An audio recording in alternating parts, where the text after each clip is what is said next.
പരിശുദ്ധാത്മാവേ എന്നിൽ വന്നു നിറയണമേ. പരിശുദ്ധാത്മാവേ കൃപ ചൊരിയണമേ. പരിശുദ്ധാത്മാവേ ശക്തി പകരണമേ.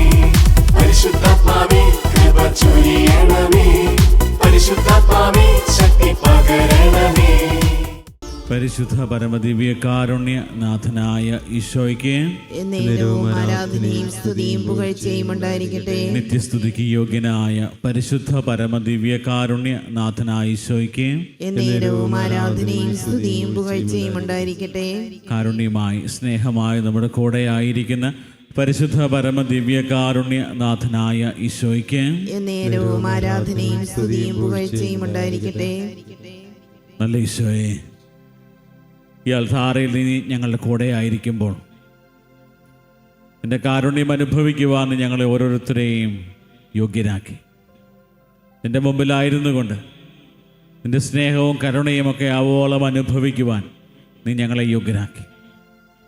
ഈശോനാഥ, കരുണയുടെ തിരുമണിക്കൂറിൽ നീ ഞങ്ങളുടെ ജീവിതങ്ങൾക്ക് വേണ്ടി കഠിനമായ പീഡകൾ സഹിച്ച് കാൽവരിയിൽ അവസാനത്തുള്ള രക്തം പോലും ഞങ്ങളുടെ രക്ഷയ്ക്ക് വേണ്ടി ചൊരിഞ്ഞ ഈ അത്ഭുത മണിക്കൂർ, ഈ ഒരു മണിക്കൂറിൻ്റെ എല്ലാ അനുഗ്രഹങ്ങളും ഞങ്ങളുടെ ജീവിതത്തിലേക്ക് ചൊരിയണമേ എന്ന് പ്രാർത്ഥിക്കുന്നു. തിന്മയായിട്ടുള്ളതിനെ നന്മയായതുകൊണ്ട് ജയിക്കുവാനുള്ള വലിയ കൃപ താവതിൻ്റെ കാരുണ്യത്തിൽ ആശ്രയിച്ചുകൊണ്ട് ഞങ്ങളുടെ ജീവിതത്തെ ക്രമപ്പെടുത്തുവാനായിട്ടുള്ള വലിയ ആ ഒരു അനുഗ്രഹം താവ് ഞങ്ങളുടെ ജീവിതത്തിലേക്ക് നൽകണമേ എന്ന് പ്രാർത്ഥിക്കുന്നു. ഈ മണിക്കൂറിൻ്റെ എല്ലാ അനുഗ്രഹങ്ങളും ആഗ്രഹിച്ച് പ്രാർത്ഥിച്ചുകൊണ്ട് ഒന്ന് ചേർന്ന് നമുക്ക് പ്രാർത്ഥിക്കാം. ഈശോയുടെ തിരുഹൃദയത്തിൽ നിന്ന് ഞങ്ങൾക്ക് കാരുണ്യ സ്രോതസ്സായി ഒഴുകിയിറങ്ങിയ തിരുരക്തമേ, തിരുജലമേ, ഞങ്ങൾ അങ്ങയിൽ ശരണപ്പെടുന്നു. ഈശോയുടെ തിരുഹൃദയത്തിൽ നിന്ന് ഞങ്ങൾക്ക് കാരുണ്യ സ്രോതസ്സായി ഒഴുകിയിറങ്ങിയ തിരുരക്തമേ, തിരുജലമേ, ഞങ്ങൾ അങ്ങയിൽ ശരണപ്പെടുന്നു. ഈശോയുടെ തിരുഹൃദയത്തിൽ നിന്ന് ഞങ്ങൾക്ക് കാരുണ്യ സ്രോതസ്സായി ഒഴുകിയിറങ്ങിയ തിരുരക്തമേ, തിരുജലമേ, ഞങ്ങൾ അങ്ങയിൽ ശരണപ്പെടുന്നു.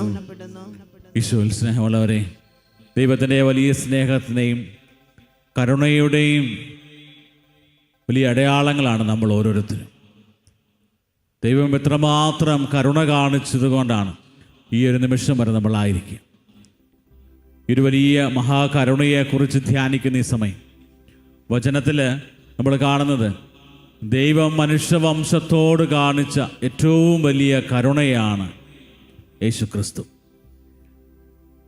ഈശോ മിശിഹ പിതാവായ ദൈവം മനുഷ്യവംശത്തോട് കാണിച്ച വലിയ കാരുണ്യമാണ്. ഈശോയിലൂടെയാണ് പിതാവായ ദൈവം ഇത്രമാത്രം കരുണയുള്ളവനാണെന്നുള്ള കാര്യം ലോകത്തിന് വെളിപ്പെട്ടത്. ആ കരുണയുള്ള ഈശോ ഭൂമിയിൽ അവതരിച്ച് മനുഷ്യനായി അവതരിച്ച് ദൈവമായിരുന്നിട്ടും ദൈവത്തിൻ്റെ എല്ലാ സമാനതകളും ഒക്കെ മാറ്റിവെച്ചിട്ട് സാധാരണ മനുഷ്യനായി നമ്മുടെ ഇടയിൽ വസിച്ചു. ഈശോയുടെ പരസ്യ ജീവിതകാലത്ത് ഈശോ കടന്നു പോയ വഴികളിലെല്ലാം ദൈവത്തിൻ്റെ വലിയ കരുണ ദർശിക്കുവാനായിട്ടിടയായി. തൻ്റെ അടുത്ത് വന്നവരോടൊക്കെ ഏറ്റവും അനുകമ്പയോടെ സ്നേഹത്തോടെ പെരുമാറിയവനാണ് ഈശോ. പിതാവായ ദൈവം എപ്രകാരമാണോ കരുണയുള്ളവനായിരിക്കുന്നത് അപ്രകാരം ജീവിച്ച് കാണിച്ച ഈശോ. ഇന്ന് നമ്മൾ ധ്യാന വിഷയമാക്കുന്നത് മത്തായിയുടെ സുവിശേഷം 9-ാം അധ്യായമാണ്. അവിടെ 9 മുതലുള്ള തിരുവചന ഭാഗത്ത് മത്തായി ശ്ലീഹായെ ഈശോ വിളിക്കുന്നുണ്ട്. മത്തായി ശ്ലീഹായുടെ പ്രത്യേകത ചുങ്കക്കാരിൽ വളരെ പ്രധാനിയും അതുപോലെ തന്നെ ചുങ്കം പിരിക്കുന്നവരുമായിരുന്നു. റോമാ സാമ്രാജ്യത്തിന് വേണ്ടി ചുങ്കം പിരിച്ച് അത് അവർക്ക് കൊടുക്കുകയും അതേസമയത്ത് സാധാരണ ജനങ്ങളെയൊക്കെ ഒത്തിരിയേറെ കഷ്ടപ്പെടുത്തി അവരിൽ നിന്നൊക്കെ കാശ് നികുതി പിരിച്ചെടുത്ത് അതുകൊണ്ട് സുഖമായിട്ട് ജീവിച്ചിരുന്നു ഒരു വൈറ്റ് കോളർ ജോബ്, അതിലൊന്നാന്തരം ഓഫീസ് വർക്കർ. അപ്പം അതിൽ സംതൃപ്തി ഒന്നുമില്ലെങ്കിലും തൻ്റെ ജീവിതം ഇങ്ങനെ മുന്നോട്ട് പോകുമ്പോൾ ഈശോ അവൻ്റെ മുമ്പിലൂടെ കടന്നു പോയിട്ട് മത്തായി ശ്ലീഹായി നോക്കിയിട്ട് പറയുകയാണ്, നീ എന്നെ അനുഗമിക്കുക. അധികമൊന്നും പറഞ്ഞിട്ടില്ല, വലിയ വർത്തമാനമൊന്നും പറഞ്ഞില്ല. വലിയ പ്രബോധനങ്ങളൊന്നും നൽകിയില്ല. ഈശോ പറഞ്ഞു, നീ എന്നെ അനുഗമിക്കുക, നീ എന്നെ അനുഗമിക്കുക. ഒരു ചുങ്കക്കാരനെ സംബന്ധിച്ചിടത്തോളം അവൻ സമൂഹത്തിൽ അത്രമാത്രം വെറുക്കപ്പെട്ടവനായിരുന്നു. അവന് ഒരു പാപിയുടെ ഒരു വലിയ ഒരു സ്റ്റാറ്റസ് ആയിരുന്നു അവിടെ സമൂഹത്തിലുണ്ടായിരുന്നു. അതുകൊണ്ട് അവരോട് സംസാരിക്കുന്നത് പോലും ഒരു യഹൂദനെ സംബന്ധിച്ചിടത്തോളം മ്ലേച്ഛകരമായൊരു കാര്യമാണ്. അവനെ നോക്കി ഈശോ പറയുകയാണ്, മകനെ, നീ എന്നെ അനുഗമിക്കുക. ഒരിക്കലും ഈശോയിൽ നിന്ന് അപ്രകാരമുള്ള ഒരു സംഭാഷണം ഒരിക്കലും മത്തായി ശ്ലീഹ പ്രതീക്ഷിച്ചില്ല. എല്ലാവരും പറയുന്നത് പോലെ തന്നെ നീ ഒരു പാപിയാണ്, നീ ഒരു മ്ലേച്ഛനായ വ്യക്തിയാണ്, രാജദ്രോഹിയാണ് എന്നൊക്കെ പറയുമെന്ന് വിചാരിച്ചെങ്കിൽ ഈശോ പറയുകയാണ്, മകനെ, നീ എന്നെ അനുഗമിക്കുക. ആ ഒരു വാക്കിൽ തന്നെ ദൈവത്തിൻ്റെ വലിയ കാരുണ്യസ്പർശം അനുഭവിക്കുവാനാണ് അദ്ദേഹത്തിന് അതിനിടയായി. അതിൻ്റെ ഫലമായിട്ട് താൻ ഇത്രയും നാളും വളരെ സൗഭാഗ്യകരമായി കാത്തുവച്ചിരുന്ന തൻ്റെ സൗഭാഗ്യങ്ങളെല്ലാം ഉപേക്ഷിച്ച്, തൻ്റെ ജോലിയും സമ്പത്തും എല്ലാം ഉപേക്ഷിച്ച് ഈശോയെ അനുഗമിക്കുകയാണ്. ഇത്രയും നാളും ലേവി എന്ന പേരിൽ അറിയപ്പെട്ടിരുന്നവൻ പുതിയ ഒരു സൃഷ്ടിയായിട്ട് മാറും. കർത്താവിൻ്റെ കാരുണ്യം നമ്മുടെയൊക്കെ ജീവിതത്തിലേക്ക് കടന്നു വരുമ്പോൾ നമ്മൾ ഓരോരുത്തരും പുതിയ സൃഷ്ടിയായിട്ട് മാറും. അത് കണ്ട് ഈശോ മത്തായി ശ്ലീഹായുടെ കൂടെ ആയിരിക്കുന്നത് കണ്ടിട്ട് ഒത്തിരിയേറെ ആളുകൾ പറഞ്ഞു, ഇവൻ പാപിയുടെ കൂടെയാണല്ലോ ഇവൻ്റെ സഹവാസം മുഴുവനും. അവരെയൊക്കെ തിരുത്തിക്കൊണ്ട് ഈശോ പറയുന്ന കാര്യമുണ്ട്, ബലിയല്ല കരുണയാണ് ഞാൻ ആഗ്രഹിക്കുന്നത്. പ്രിയപ്പെട്ടവരെ, വചനം നമ്മുടെ മുമ്പിൽ തുറന്നു വെക്കുന്ന ഏറ്റവും വലിയ ഒരു സന്ദേശം, ദൈവം ആഗ്രഹിക്കുന്നൊരു കാര്യം, അത് വേറെ ഒന്നുമല്ല, ദൈവത്തിൻ്റെ കരുണയുടെ മുഖമായിട്ട് നമ്മൾ ഓരോരുത്തരും മാറുക. നമ്മുടെയൊക്കെ ജീവിതത്തിൽ എപ്രകാരം നമുക്ക് കരുണ ചൊരിയാൻ സാധിക്കും, എപ്രകാരം നമുക്ക് കരുണയോടെ പെരുമാറുവാൻ അല്ലെങ്കിൽ മറ്റുള്ളവരോട് സംസാരിക്കുവാനായിട്ട് സാധിക്കും. പലപ്പോഴും നമ്മുടെയൊക്കെ ജീവിതത്തിലെ ഏറ്റവും വലിയ ഒരു പ്രശ്നം എന്ന് പറയുന്നത് ഇപ്രകാരം കരുണയുള്ളവരായിട്ട് മാറുക എന്നുള്ളതാണ്. ഈശോയുടെ പ്രബോധനങ്ങളും ഈശോ പഠിപ്പിച്ച ഓരോ കാര്യങ്ങളും ഈശോയുടെ ജീവിതവുമായി ബന്ധപ്പെട്ട ഓരോ സംഭവങ്ങളും എടുത്ത് നമ്മൾ ധ്യാനിച്ചു കഴിഞ്ഞാൽ മനസ്സിലാകുന്ന കാര്യം, അത്രമാത്രം വലിയ കരുണയോടുകൂടിയായിരുന്നു ഈശോയുടെ പെരുമാറ്റം. അനുകമ്പയോടെ ഈശോ എല്ലാവരെയും ഒരുപോലെ കണ്ടു, സ്നേഹത്തോടെ ചേർത്ത് പിടിച്ചു. അതിൻ്റെ പരിണത ഫലമായി ഈശോയോട് ആഴമായി ചേർന്നിരിക്കാനായിട്ട് ഒത്തിരിയേറെ ആളുകൾക്ക് സാധിച്ചു. ഈശോ നൽകിയ അനുഗ്രഹങ്ങൾ സ്വീകരിച്ചത് മാത്രമല്ല, അതിനേക്കാൾ ഉപരിയായി ജീവിതം മുഴുവനും ഈശോയ്ക്ക് വേണ്ടി സമർപ്പിക്കുവാൻ ഈശോയുടെ കാരുണ്യം അനുഭവിച്ചവർക്കിടയായി. പ്രിയപ്പെട്ടവരെ, ഈശോ പഠിപ്പിച്ച കാര്യം പരസ്പരം ക്ഷമിക്കുവാനും മനസ്സിലാക്കുവാനും, കർത്താവിൻ്റെ കാരുണ്യം അത് നമ്മുടെ ജീവിതത്തിൻ്റെ ഭാഗമായി മനസ്സിലാക്കി നല്ലവനായ ദൈവത്തെ സ്തുതിക്കുന്നവരായി നമ്മുടെ ജീവിതങ്ങൾ മാറണം. ഈശോ പഠിപ്പിച്ച മനോഹരമായ പ്രാർത്ഥന നമ്മൾ സുവിശേഷത്തിൽ കാണുന്നുണ്ട്. 6-ാം അധ്യായത്തിൽ നമ്മൾ കാണുന്നുണ്ട്. 14-ാമത്തെ തിരുവചനം, മത്തായി ശ്ലീഹായുടെ സുവിശേഷം 6-ാം അധ്യായം 14-ാം തിരുവചനം. മറ്റുള്ളവരുടെ തെറ്റുകൾ നിങ്ങൾ ക്ഷമിക്കുമെങ്കിൽ സ്വർഗസ്ഥനായ പിതാവ് നിങ്ങളോടും ക്ഷമിക്കും. മറ്റുള്ളവരോട് നിങ്ങൾ ക്ഷമിക്കുകയില്ലെങ്കിൽ നിങ്ങളുടെ പിതാവ് നിങ്ങളുടെ തെറ്റുകളും ക്ഷമിക്കുകയില്ല.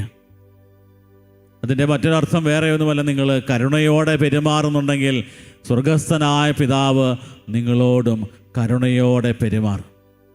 പ്രിയപ്പെട്ടവരെ, ഈ കരുണയുടെ തിരുമണിക്കൂറിൽ ദൈവത്തിൻ്റെ കരുണയെക്കുറിച്ച് നമ്മൾ ധ്യാനിക്കുമ്പോൾ ദൈവം നൽകിയ ദൈവം മനുഷ്യവംശത്തിന് നൽകിയ ഏറ്റവും വലിയ കരുണയാണ് ഈശോ മിശിഹ. ആ ഒരു വലിയ അനുഗ്രഹം തിരിച്ചറിഞ്ഞുകൊണ്ട് ദൈവത്തെ സ്തുതിക്കാൻ നമ്മുടെയൊക്കെ ജീവിതത്തിലേക്ക് ദൈവം ആഗ്രഹിക്കുന്നൊരു കാര്യം, വലിയേക്കാൾ ശ്രേഷ്ഠമായത് ദൈവത്തിൻ്റെ അടിസ്ഥാന സ്വഭാവമായ കരുണയായിട്ട് നമ്മൾ ഓരോരുത്തരും മാറുക എന്നുള്ളതാണ്. നമ്മുടെ ജീവിത സാഹചര്യങ്ങൾ, പ്രത്യേകിച്ച് കുടുംബത്തിൻ്റെ സാഹചര്യങ്ങളിൽ കരുണയോടെ എൻ്റെ ജീവിത പങ്കാളിയോട്, എൻ്റെ മക്കളോടൊക്കെ പെരുമാറാനായിട്ട് എനിക്ക് സാധിക്കും. നമ്മുടെയൊക്കെ സുഹൃത്ബന്ധങ്ങളിലൊക്കെ പലപ്പോഴും ഏറ്റവും സൗമ്യതയോടെ, ശാന്തതയോടെ, കാരുണ്യത്തോടെ മറ്റുള്ളവരെ സമീപിക്കാൻ നമുക്ക് സാധിക്കാറുണ്ട്. പലപ്പോഴും ഒത്തിരിയേറെ ദേഷ്യത്തോടെ, അല്ലെങ്കിൽ നമ്മളൊക്കെ വലിയ ആളുകളാണ് എന്നുള്ളൊരു വിചാരത്തോടെ, അഹങ്കാര മനോഭാവത്തോടെയൊക്കെ പോകുമ്പോൾ ദൈവത്തിൻ്റെ വലിയ കാരുണ്യം അനുഭവിക്കാൻ പലപ്പോഴും നമുക്ക് സാധിക്കാതെ പോകും. അതുകൊണ്ട് ഈ ഒരു നിമിഷം പ്രത്യേകമായി നമുക്ക് പ്രാർത്ഥിക്കാം. ദൈവാനുഗ്രഹം ശക്തമായി നമ്മുടെ ജീവിതത്തിലേക്ക് നിറയുവാൻ, ദൈവത്തിൻ്റെ വലിയ കൃപ നമ്മുടെയൊക്കെ ജീവിതങ്ങളിൽ നിറഞ്ഞ് ദൈവത്തിൻ്റെ കരുണയുടെ മുഖങ്ങളായി നമ്മൾ ഓരോരുത്തരും മാറുവാനായിട്ട് ആഗ്രഹിച്ച് പ്രാർത്ഥിക്കാം. ദിവ്യകാരുനാഥൻ്റെ സന്നിധിയിൽ നമ്മെ തന്നെ പൂർണ്ണമായി സമർപ്പിക്കാം. ദിവ്യകാരുനാഥൻ്റെ ആശീർവാദം സ്വീകരിക്കാനായിട്ട് ഒരുങ്ങുമ്പോൾ നമ്മുടെ എല്ലാ പ്രാർത്ഥനകളും നിയോഗങ്ങളും കർത്താവിൻ്റെ കരങ്ങളിലേക്ക് കൊടുക്കാം.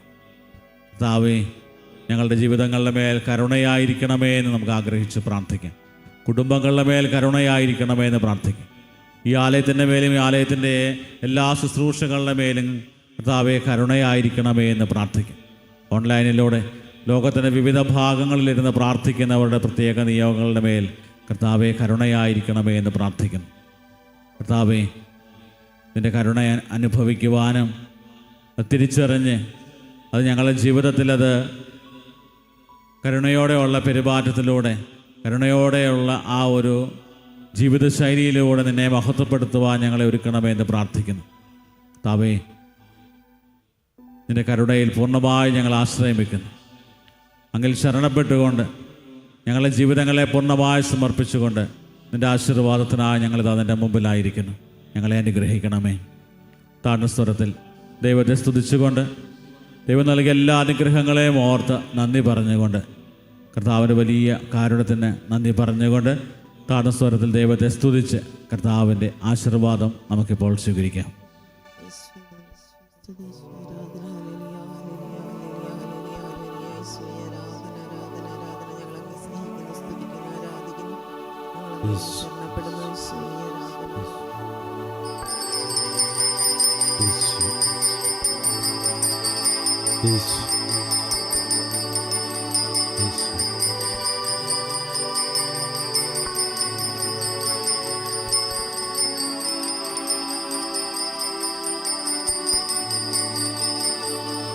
പരിശുദ്ധ പരമമാ ദിവ്യകാരുണ്യമേ, എന്നുമെന്നും അങ്ങേക്കാരാധന. പരിശുദ്ധ പരമമാ ദിവ്യകാരുണ്യമേ, എന്നുമെന്നും അങ്ങേക്കാരാധന. പരിശുദ്ധ പരമമാ ദിവ്യകാരുണ്യമേ, എന്നുമെന്നും അങ്ങേക്കാരാധന.